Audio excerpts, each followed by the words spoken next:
when you see a man, you know, one day I walked into a certain place and I saw lots of deviance in that place. People were actually prostrating to a grave. They were going around the grave and they were asking the man in the grave certain things. And one man told me there is no even man in the grave.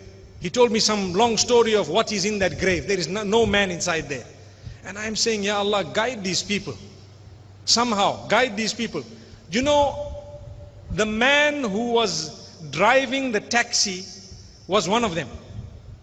And I happened to talk to him because he saw me. He said, why are you very angry? I told him I wanted to see what these people are doing. I've learned a lot from going inside. But these people, they don't realize that Islam means to worship Allah alone. That is the meaning of Islam. To worship Allah alone. La ilaha illallah Muhammadur Rasulullah sallallahu alaihi wasallam encapsulates Islam.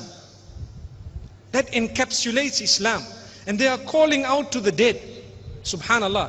So he said, but what is wrong? I said, you cannot do that because you are risking your whole existence. He told me, no, but you know, I have been and sometimes my problem is solved and so many things have happened. Because I said, you know what? Shaitan sometimes will lead you on. So your problem is solved and you think it was done by this and by that. That is the test from Allah. And Shaitan is playing in the mind.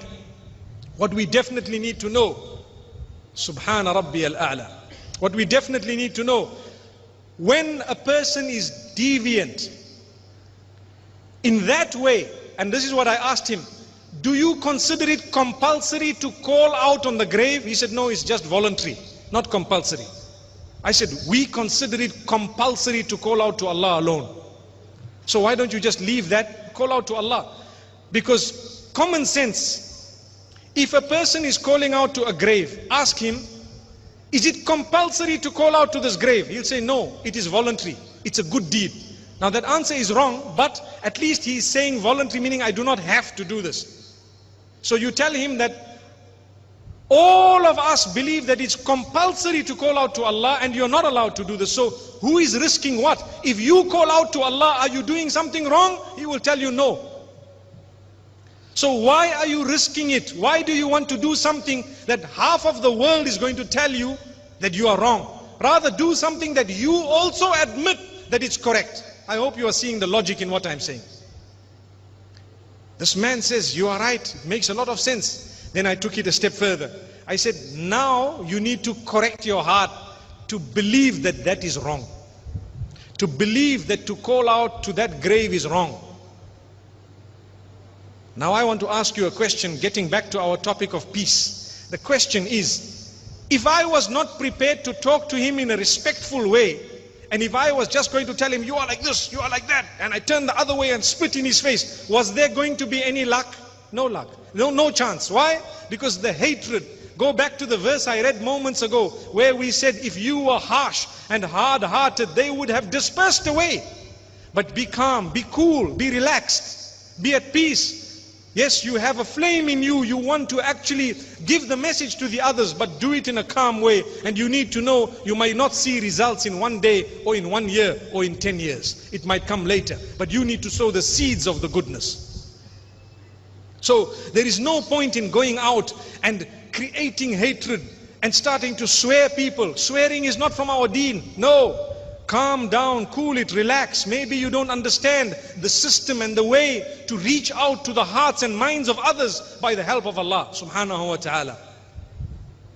May Allah bless us. So people are sometimes not at peace because they have not known how to speak to those they disagree with. They have not known. You know, I'm coming from Makkatul Mukarramah and I share with you a message that we had in Makkah. The conference was regarding certain issues facing the Muslim Ummah. And one of the top scholars of Bosnia, the former Mufti of Bosnia, he made a remark. And I have to share this with you because it's amana. Amana meaning it's a trust. He said, you know, several years ago in Bosnia, the enemy was attacking us and a lot of us were wiped out. I'm sure you know the war in Bosnia in the 90s took place. He says, that was bearable. Why was it bearable? Because the enemy was attacking us and the whole ummah was behind us. Listen carefully. The enemy was attacking us and the whole ummah was behind us. So that was bearable. It was tough, but alhamdulillah, we managed by the help of Allah. It was bearable. But today it is unbearable because the ummah itself is killing us. Did you hear the point? There is no more outside enemy and the ummah behind you. There is no one behind you. Why? Because the ummah itself is torn into pieces. Each one is killing the other. How can we think that that is part of Islam?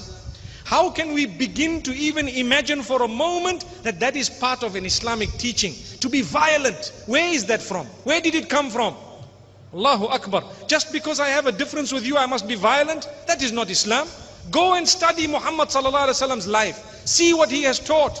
He taught peace. He promoted peace. Today we are citizens of this beautiful country. It is your duty to promote peace. It is your duty to ensure that when people look at the Muslims, they look at icons of peace, icons of stability, tranquility, harmony, help one another. People will turn to the deen in thousands and thousands. But the minute we become known as people who are